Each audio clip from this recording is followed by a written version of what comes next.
Welcome into another Locked On NFL Insider Report. I'm your host, Kainani Stevens, joined by Matt Williamson today of Peacock and Williamson, of course, our Locked On Dynasty as well. And what we've been talking about the last couple of days, all these coaching vacancies. A lot of guys got fired, so that means there's 5 openings as of right now. We have Bears, Broncos, Dolphins, Jaguars, and Vikings. Some of these weren't so much a surprise. We kind of saw them coming. What was the biggest surprise that you see of the firing so far?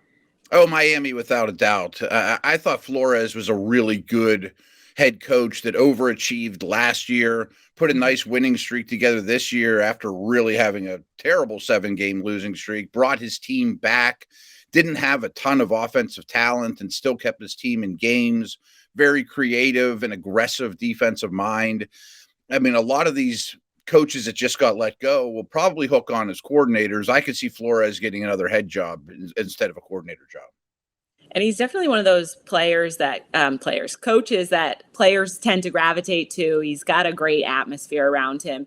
Is that something where the next coach in Miami may benefit from the culture he created there when they take over? I think so. And I'm glad you said culture. I mean, when we look at these jobs, that's probably the first thing I would look at. You know, if you're ranking the criteria of what you want from these jobs, ownership and culture to me are the most important, what you're walking into. And I would say Miami's is probably the strongest of the open ones. Minnesota's in that conversation too. They've won a fair amount of games over the last few years and are used to not being a bottom feeder. You mentioned Minnesota. That's a unique situation. Their ownership is a little more hands-off. So if you did take that job, you might be able to do a little bit more of what you wanted to do. Obviously, they have some good pieces there as well. Kirk Cousins might be the question mark of whether or not you want to work with him. What do you see about the layout there if you take that job? Is that a good spot to land in?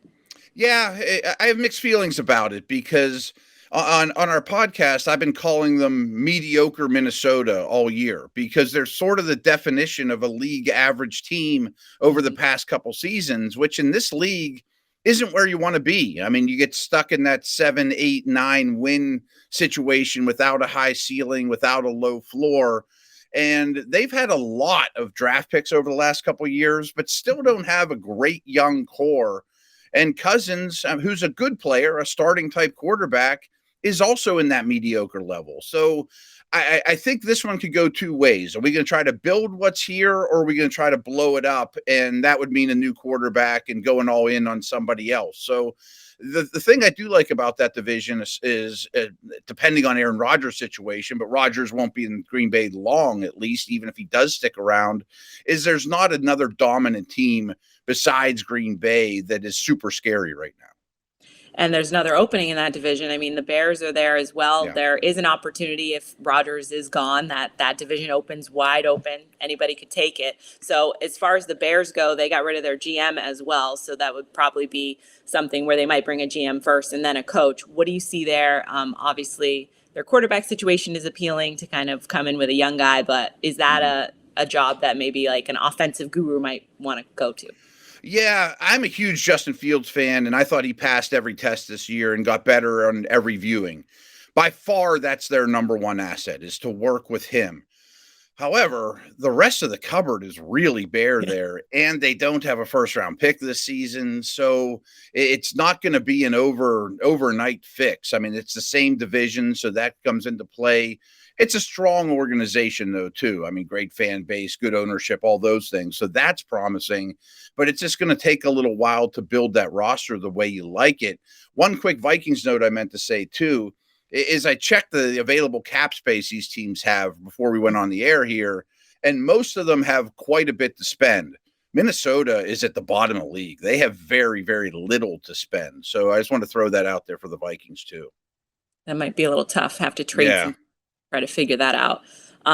Quarterback is huge. Obviously, Justin Fields has a lot of talent there. Trevor Lawrence has a ton of talent. Maybe the best of the available teams right now in terms of quarterback situation. But there's a lot of other problems in Jacksonville. So that job takes on a lot, but it is appealing as well. So what kind of coach do they need there?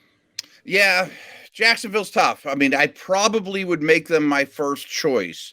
But I'm kind of talking out both ends of my mouth here when I said the most important thing is ownership and culture and getting used to winning. I mean, this is one of the losingest organizations in the last decade, and especially in the last 5 years. They don't know how to win there. You would have to instill that, but they have a couple things really going for them. Draft capital. They have the third most cap space in the league.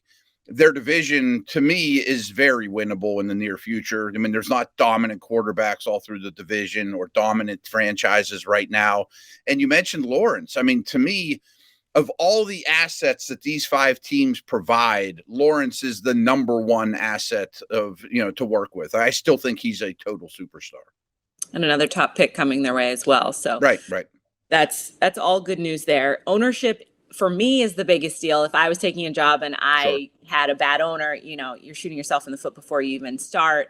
There's questions about what Denver is going to have in terms of ownership, whether they're going to, try to sell the team and then get stuff in place, or what they're doing exactly. So if you're looking at that job, is that maybe your first question when you walk in the door? If you're a coach? Absolutely. And you won't get an answer, because who's going to say, well, this is going to be our next owner? I mean, so you're kind of just going blind on that situation.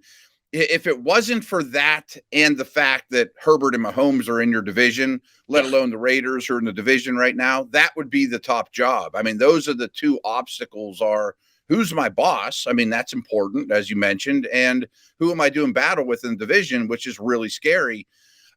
They have resources to go get that quarterback. I think their roster truly is a quarterback away, and they can get him either through the draft or trade. They have cap space, and they don't need much else. But those two questions are big. We talked about the Dolphins a little bit earlier. They, had a 7-game losing streak. Then they finish it with 7 wins. Flores is out. I think that shocked a lot of people. Mm-hmm. Is this totally for Harbaugh? I know he said it's not for him, but unless you're upgrading, what are you doing there? Yeah, because it's such a shock, it makes you think that ownership has a guy in mind that they just can't pass up. That this guy's too good to be true. Can't believe he's available. I have to jump on him.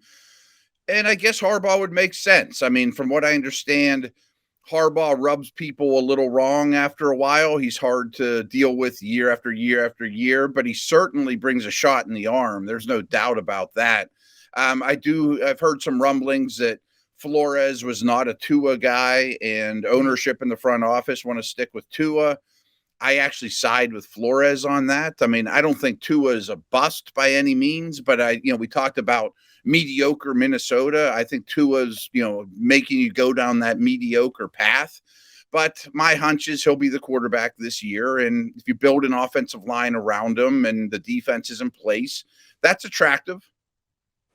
So I think we've touched on everybody at this point. I don't know if there is an abject winner, but if you were, had an option, what are maybe 1 or 2 of your best available? I think Jacksonville, and I'm not dancing around your question because I do this every year when they're up. I rank them and we talk about it in depth on the podcast. I've written articles, and usually I think they're easier to rank or there's a clear winner. Yeah. I guess I would pick Jacksonville, but boy, I'm worried about the culture and the ownership, which is the number one criteria for me. But I'll work with Trevor Lawrence and the next first overall pick and all the draft capital and cap space. And if I can really have a good understanding with ownership that I have all the power, stay out of the way, let me build this thing the way I want. And especially because the division looks attainable. And after Urban Meyer, you're going to look great, right? So yeah, it's a good guy to follow too. Good point. All right, we'll have to see how all this shakes out. There might be another 1 or 2 positions to vie for. We don't quite know yet. Maybe the Raiders. We'll see how that goes. But as for right now, it's kind of up in the air. So we'll have to see. Matt, thank you for joining us. I'm Kainani Stevens. This has been Locked On NFL.